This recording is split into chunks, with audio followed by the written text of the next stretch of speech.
પસંદગી કરવામાં આવી તેની પણ અહીં વાત કરવી જરૂરી છે, કારણ કે આગળ આપણે પ્રસાદ યોજના વિશે માહિતી મેળવી.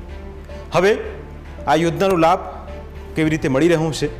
17 રાજ્યોના કુલ 26 નવા તીર્થસ્થાનો પસંદ કરવામાં આવ્યા છે અને આ જ તીર્થસ્થાનોમાં સુધારા વધારા કરીને તેનો કાયાકલ્પ કરવામાં આવશે. તમિલનાડુમાં 8 મંદિરનો સમાવેશ કરવામાં આવ્યો છે.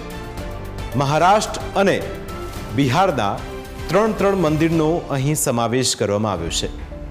એટલું જ નહીં, આપણા પડોશી રાજ્ય મધ્યપ્રદેશમાં પણ 2 મંદિર અને આંધ્રપ્રદેશમાં પણ 2 મંદિરનો આ યોજના હેઠળ સમાવેશ કરવામાં આવ્યો છે. આ સાથે રાજસ્થાન અને કર્ણાટકના 2 મંદિરનો અહીં સમાવેશ કરવામાં આવ્યો છે, જેથી આ મંદિરોમાં સુધારા વધારા કરી શકાય. આ ઉપરાંત પુડુચેરી, મિઝોરમ, ઉત્તરાખંડના 1 મંદિરનો સમાવેશ કરવામાં આવ્યો છે.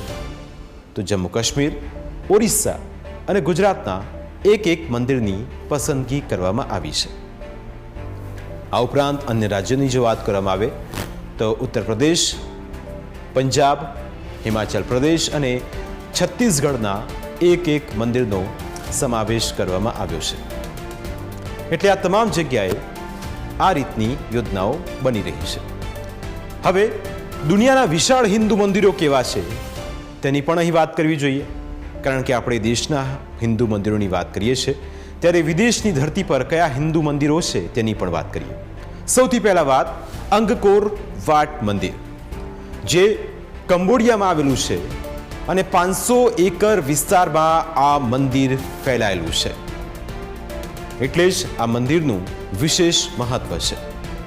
હવે તમને હું અમેરિકા લઈ જઈશ. અમેરિકાના ન્યૂ જર્સીમાં અક્ષરધામ મંદિર આવેલું છે અને 185 એકર વિસ્તારમાં આ મંદિર ફેલાયેલું છે. અહીં પણ આસ્થા, ભક્તિ અકબંધ છે અને દેશ દુનિયાના ભક્તો અહીં પહોંચે છે. અબુધાબીનું BAPS હિન્દુ મંદિર, જે 27 એકર વિસ્તારમાં ફેલાયેલું છે અને અહીં પણ દેશ અને દુનિયાના ભક્તો આવે છે, શીશ ઝુકાવે છે અને આશીર્વાદ મેળવે છે. હવે મલેશિયા હું તમને લઈ જાઉં. મલેશિયાનું મુરુગન સ્વામીનું મંદિર પણ આસ્થાનું એક સૌથી મોટું કેન્દ્ર છે. અહીં પણ દૂર દૂરથી ભક્તો દર્શન કરવા માટે આવે છે.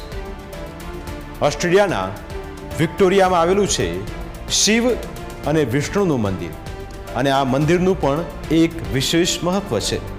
ઓસ્ટ્રેલિયામાં રહેતા તમામ ભારતીયો અહીં ખાસ દર્શન કરવા માટે જાય છે.